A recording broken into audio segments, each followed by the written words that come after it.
Hop. Ouais. Bon, il est 13h20, c'est en train d'arriver. On attend un petit instant.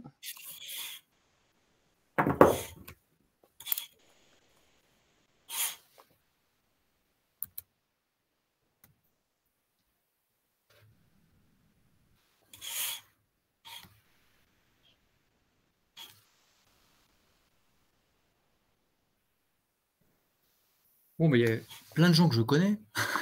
Bonjour Bruno, bonjour.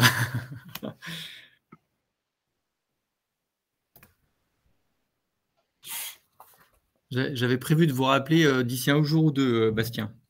Donc, Ah ben voilà. Parfait. c'est pas grave, on va quand même on va pas parler de votre cas particulier, mais je vous rappellerai un petit peu derrière, quoi. Je voulais faire le point avec vous. Peut-être plutôt début de semaine prochaine, si ça vous va. Ouais, d'accord. 13h21, on attaque? Allez, alors c'est parti. De toute façon, c'est enregistré. Donc, on peut démarrer. Bah, je te laisse démarrer, Emmanuel, et puis on démarre. Ça marche. Donc, bienvenue. Merci à tous dans ce webinaire Neo-Wacom Nexio. Le sujet, c'est vraiment de montrer comment, en connectant les outils, on peut faire des chaînes numériques fluides. Et donc là, sur un sujet très financier, de la commande à l'intégration comptable de la facture. Pour mémoire, on aura des replays, si jamais des gens qui arrivent en retard ou qui doivent partir avant la fin. On continue. On va commencer par présentation rapide de Nexio et de Neo-Wacom, et puis ensuite vous décrire tout le parcours et les enjeux évidemment auxquels on répond. Donc Nexio, petit mémo pour ceux qui ne nous connaissent pas, donc c'est vraiment les travaux d'entretien et de réparation du bâtiment marché à bon de commande. On est vraiment dédié à ça. On a construit l'outil avec des bailleurs et des entreprises, vraiment en co-conception au début, en partant des problèmes communs que sont la question de la maîtrise des engagements financiers, la question de l'information de ce qui se passe sur les travaux d'entretien, et puis de comment être efficace au quotidien pour enlever les tâches, comme beaucoup d'entre nous font, d'enlever les tâches qui sont désagréables et à peu de valeur ajoutée. Donc avec des premiers pionniers, puis premiers clients bailleurs RVP qui nous a poussé le concept un petit peu plus loin, c'est comme ça qu'on a fondé Nexio. Aujourd'hui, sur Nexio, il y a plus de 4000 utilisateurs. On a en gros géré 1 million de commandes et plus d'1 milliard de travaux. Donc la plateforme est robuste et a fait ses preuves. Et si tu peux passer à la page suivante, c'est toi qui est drive, voilà. Donc Nexio, qu'est-ce que c'est? C'est une plateforme biface. D'un côté, un logiciel SaaS pour les entreprises qui font des travaux d'entretien, même indépendamment de la connexion à un client. Ils peuvent gérer tout le flux opérationnel et financier, donc les commandes, les devis éventuellement, tout ce qui est prise de rendez-vous, le pointage de l'avancement sur le mobile, les quitus, etc., avec les photos et la facture à la fin. Et côté bailleur, c'est une plateforme où on va venir connecter tous les prestataires, donc qui utilisent Nexio ou pas, et se connecter de l'autre côté au système d'information, donc ERP et CRM, pour gérer plusieurs cas d'usage. Je fais ma commande facilement, je la diffuse complètement dématérialisée aux prestataires, j'ai les remontées d'informations terrain et je gère mes modifications d'engagement financier, parce qu'on sait bien que dans les travaux d'entretien, entre la commande initiale et ce qui se fait à la fin, il peut y avoir des différences. Donc l'idée, c'est de vraiment faciliter le boulot et puis d'avoir zéro ressaisie et d'avoir un engagé bailleur égal un facturé prestataire, et ce sera aussi un angle d'attaque pour aujourd'hui. Je te laisse la parole pour présenter Neo-Wacom. Ok, ben merci. Donc en complément, pour ceux qui ne connaissent pas Neo-Wacom, on travaille sur le sujet on aide nos clients qui sont essentiellement des bailleurs sociaux à échanger leurs informations avec leur écosystème et notamment leurs informations comptables. Donc c'est le sujet qu'on va traiter aujourd'hui en complémentarité avec une de nos sources d'alimentation comptable qui est Nexio. Donc voilà, comme indiqué sur le transparent, on travaille avec l'Agence de l'informatisation des finances de l'État depuis longtemps, depuis 2017, lorsque les OPH à statut public ont dû trouver une solution pour échanger entre leur système d'information et Chorus. On travaille aussi sur d'autres sujets que la compta, les sujets administratifs avec la CAF ou le SNE, les sujets bancaires et les sujets techniques avec des remontées d'informations techniques dans les systèmes d'information. Donc aujourd'hui, sur la plateforme dont je vais vous parler, qui est entre autres alimenté par Nexia en termes de sources de factures fournisseurs. On a déjà 80 bailleurs qui sont abonnés par des bailleurs qui sont soit utilisant un des logiciels Sopra, que ce soit TGA, ICOS, Ulysse, soit des logiciels Arion, PIH, PRH, soit Sepia ou des logiciels de Haradis. Donc maintenant la solution est également robuste et on a un gros écosystème de fournisseurs qui sont déjà raccordés, ce qui nous maintenant fait un peu respirer de ce côté-là. Quand on met en place un nouvel abonnement, les gens sont déjà, les factures s'acheminent déjà naturellement dans le système. Voilà. Et on a aussi développé autour de cette plateforme des fonctionnalités spécifiques comme le traitement et la validation des factures de situation de travaux.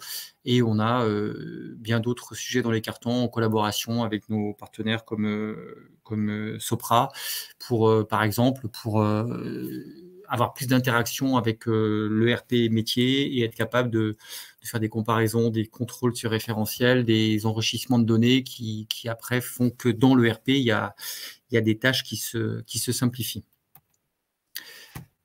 Tu veux dire quelques mots sur les 2 premières problématiques, Emmanuel, et puis je fais les 2 dernières ou comme tu veux, parce qu'on se rejoint vraiment, les deux solutions se rejoignent sur la gestion des problématiques. Il y en a comparé les problématiques, effectivement. En plus, elles se rejoignent forcément, elles sont symétriques entre vos finances à vous et celles de vos prestataires. Donc, il y a la question de la gestion des risques et des coûts. Et finalement, on sait que les ressaisies engendrent des pertes de temps et des erreurs humaines. Et ça, c'est vrai de vos côtés quand vous avez besoin de ressaisir des données, mais aussi du côté des prestataires. Et donc, on répond vraiment à cet enjeu-là. Courir après les factures, donc ça c'est vraiment un de vos sujets, mais aussi côté Presta forcément c'est facturer facilement et rapidement, parce que si vous facturez pas rapidement, c'est qu'ils n'ont pas forcément des outils performants et avec toutes les données dedans. Et donc l'idée c'est que vous puissiez récupérer les factures facilement et dans Nexio, les prestataires peuvent facturer très facilement et si en plus on a toute la chaîne qu'on décrit juste après, finalement la donnée elle part vraiment du bon de commande, elle va au prestataire et ensuite elle se transforme en facture pour remonter chez vous. Et surtout, le deuxième enjeu aussi des prestataires, c'est facturer vite, mais facturer tout, ce qui n'est pas forcément le cas. Retard de paiement, je te laisse la main. Oui, de toute façon, Nexio est bien intégré avec Frids, et Frids a d'autres sources aussi avec lesquelles on est bien intégré, ce qui fait que la communication est fluide entre le fournisseur qui peut réagir plus vite s'il manque un élément. Alors dans le cas de Nexio, tout est fait pour qu'il n'y ait pas de manque, justement, puisque c'est automatisé, mais ça peut être d'autres cas où il n'y a pas d'info, et le fournisseur le sait très rapidement, donc le délai part pas, et puis quand le fournisseur a tout bien fait son travail, il peut voir en temps réel ce que fait le client sur son cycle de vie de facture, ce qui fait que on a tendance, ça réduit les retards de paiement, ça améliore la communication entre les deux, et c'est vraiment précieux d'économiser autant d'énergie, autant de temps entre côté du prestataire et côté du bailleur. Et puis évidemment, la conformité légale pour 2024, oui, il faut être prêt, quelles que soient les formules retenues, et comme nous, c'est un de nos sujets principaux, on a tout fait pour être prêt. Je me tiens à disposition, je ne vais pas approfondir sur le jargon habituel OD, PDP, PPF, etc. En tout cas, je me tiens à disposition pour argumenter, mais nous, notre credo chez Frids et chez Novacom, c'est surtout de vous rendre service, de régler les problématiques qu'on vient de voir et de s'intégrer pleinement dans les systèmes d'information de nos clients, qu'ils soient Sopra, Arion, Sepia ou ACG. Bon, en vrai, pour tenir les 20 minutes, il va falloir qu'on accélère un peu. Voilà le parcours qu'on vous propose avec 7 étapes, de passer de Nexio au début sur les premières étapes à Frids dans les secondes. On vous propose de faire un petit zoom sur chaque étape. Donc, bon de commande créé dans Nexio, ouais, c'est bon, tu peux passer à la suivante. Là, on se situe côté bailleur dans un cadre où on imagine donc, que la donnée elle circule. On vous a remis le petit circuit en haut. Là, on est chez le bailleur. on est chez le bailleur qui peut créer un bon de commande dans Nexio. Donc, je vous ai fait une capture pour vous montrer comment ça se passe. On a un client qui nous a dit un jour, non, mais moi, dans mon ERP, je fais une commande en 127 clics. Du coup, j'ai compté dans Nexio combien il y a de clics quand je viens quand on fait une commande, on en a pour 15 clics, il y a une prestation. Donc, ça se fait de manière très facile. Et donc, le bon de commande peut être créé dans Nexio. On n'a pas de cas d'usage aujourd'hui où il est fait dans l'ERP et aspiré dans Nexio, même si on pourrait le faire. Parce que finalement, les gens préfèrent le faire dans Nexio in fine. Ce bon de commande, on va le transmettre. Tu peux passer à la page d'après? Voilà, donc on va le transmettre au prestataire. Et donc, qu'est-ce qui se passe du côté du prestataire quand on fait ça? Vous voyez qu'en fait, la capture d'écran, c'est quasiment la même, hein, parce qu'en fait, lui, il reçoit la commande, si elle est saisie chez vous, toute faite, toute saisie, il n'y a rien à refaire. Et c'est l'intérêt, c'est que finalement, entre le prestataire et le bailleur, c'est aussi ça de connecter les outils. C'est-à-dire que là, mon prestataire, il est dans Nexio, j'allais dire, il aurait pu être dans un autre outil, hein. Donc là, dans notre cas de figure, quand vous illustre, il est dans Nexio. Et l'idée, c'est que si vous avez travaillé à faire un bon de commande, lui, il n'a pas à ressaisir. Mais peut-être même qu'en amont, il aurait pu faire un devis, il aurait pu faire le travail de faire un devis. Et vous, en l'acceptant, le bon de commande aurait déjà été fait. Et puis après, ça redescend au prestataire pour dire, voilà, ta commande définitive. Donc lui, il a les mêmes étapes, information de la commande, tout le contexte, les diagnostics potentiellement et les prestations à effectuer. Et là, on voit bien qu'il ne peut pas modifier les prix. Et il peut continuer à prendre en compte en fait sa commande et puis travailler directement au lieu de ressaisir, c'est-à-dire qu'il va tout de suite appeler Madame Michu pour aller faire la peinture au lieu d'avoir à ressaisir. On va passer à l'étape d'après, donc sur la régule du bon de commande. J'en parlais tout à l'heure. Dans les marchés à bon de commande, on sait très bien qu'il y a une grosse partie des bons qui vont avoir une vie financière après l'émission de la commande. Et donc dans Nexio, le principe qu'on a mis en place et proposé, parce que avant, voilà, on pouvait faire un bon de commande, les recherches de panne à 60 €, et puis la facture était à 200, c'était OK. C'est quand même de moins en moins vrai. Et vous essayez de mettre les prestataires dans un entonnoir pour avoir ces régules le plus rapidement possible et dans la vie de la commande. Un, c'est plus pratique, on perd moins de temps, et surtout, deux, vous maîtrisez vos engagements financiers.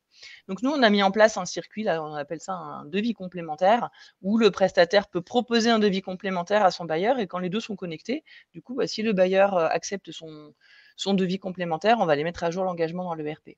Et donc l'idée, en fait, en ça, c'est qu'au lieu de faire des régules à la main, finalement, encore une fois, l'entreprise va saisir pour pouvoir facturer ses prestations complémentaires, qui peut être en plus, mais en moins, hein. Ici, je vous ai mis un exemple en plus.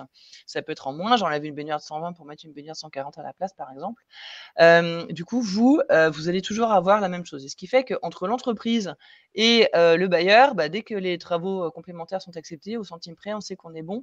Et on ne s'occupe plus de régulariser ça après coup. Et ça a un vrai impact sur les délais de paiement. Et donc, effectivement, une fois que la facture, on fait la facture. Donc, on a un petit peu zappé là, la facture, mais bon, dans Nexio, c'est un clic, donc c'est très rapide. Vas-y, tu peux passer. Et donc, effectivement, on va arriver au dépôt de facture d'Enfrise pour ce cas d'usage illustré d'une facture de travaux d'entretien qui va aller d'Enfrise pour aller après dans votre ERP. Donc là, on a fait la connexion il y a à peu près 6 mois déjà. Ça a été l'occasion pour nous de mettre en place un nouveau format de facture, mais bon, chez Nevacom aussi. Pardon. Attention, si vous pouvez couper mon micro, s'il vous plaît. Ça a été l'occasion aussi de mettre en place un format de facture, Facturix, je ne sais pas si vous connaissez. L'idée, c'est que quand une entreprise pose une facture dans un outil de manière manuelle un peu classique, souvent il est relu. Et là, en fait, on envoie toutes les métadonnées de la facture, donc on est sûr que les champs matchent, les données matchent et que la facture est intégrée. Donc c'est un vrai gain de temps pour les prestataires, c'est un vrai gage de fiabilité aussi, puisqu'en fait, on envoie les données de la facture, il n'y a pas de question de reconnaissance ni rien. Donc je pense qu'on est peut-être parmi les premiers à avoir fait ce format Facturix, parce que on compte et on espère que ce soit le format d'avenir qui se multipliera dans les plateformes en vue de la réforme 2024-2025. Je te laisse prendre la suite, justement, Lionel, par rapport à ça. Facturix, c'est un des 3 formats qui sera normalisé et accepté. Donc, effectivement, on a commencé avec Nexio. Vous avez compris qu'en fait, pour toute la partie travaux d'entretien, dans le cas où on a des clients communs, c'est assez naturellement fait. Ça se déverse très facilement parce qu'on a rodé le système avec Nexio. Nexio, mais ça peut être d'autres sources, d'autres fournisseurs avec leurs prestataires informatiques qui déposent automatiquement dans Freeds ou d'autres fournisseurs qui peuvent déposer leur facture de façon avec une aide en ligne sur la plateforme. Donc, je vous ai dit qu'il y en avait une dizaine de milliers qui maintenant fonctionnent et qui sont tous dans l'écosystème Bayer. C'est pour ça qu'on est ravis d'avoir Nexio pour la partie travaux d'entretien. Une fois que la facture est déposée dans Freeds, bon, elle est vérifiée, on a la gestion des doublons, on peut demander ou pas à certains fournisseurs de renseigner certaines informations qu'on peut éventuellement contrôler avec l'ERP. Donc, c'est les travaux qu'on mène, par exemple, avec Sopra ou d'autres, pour essayer de vérifier, par exemple, s'il y a un numéro de bon de commande qui existe dans l'ERP, le récupérer, ou dans Nexio, le récupérer pour qu'il soit bien présent. Sinon, on peut dire que cette facture, la renvoyer à l'expéditeur tout de suite. Donc, on prépare tout ça pour que ça s'intègre harmonieusement et qu'on ait de la donnée de qualité qui arrive. Sachant que par ailleurs, il y a une piste d'audit fiable qui est mise en place dans Freeds qui permet de vérifier l'identité du fournisseur, de vérifier que la facture est bien une facture et de la rendre lisible pour les 10 années à venir en l'ayant chiffrée, sécurisée pour que plus personne ne puisse la modifier. Et une fois qu'on a fait ce travail préparatoire pour exposer les données à destination du système d'information du bailleur, eh ben, le bailleur va travailler dans son ERP ou dans son workflow de validation de factures et il va, en travaillant, des statuts vont évoluer et ils vont être renvoyés sur Freeds qui lui-même donc les mettra à disposition du fournisseur pour une communication harmonieuse entre le bailleur et son prestataire. Et donc voilà, ça permettra, comme je le disais tout à l'heure, de faire en sorte que les bonnes personnes du prestataire parlent aux bonnes personnes du client, afin d'avoir l'efficacité maximum entre les deux côtés de la barrière. C'est la même information qui est véhiculée, c'est les mêmes captures d'écran qui sont visibles par le fournisseur et par le client. Voilà, je suis allé très vite parce que j'ai vu qu'on n'avait plus beaucoup de temps. Du coup, j'ai un petit peu foncé.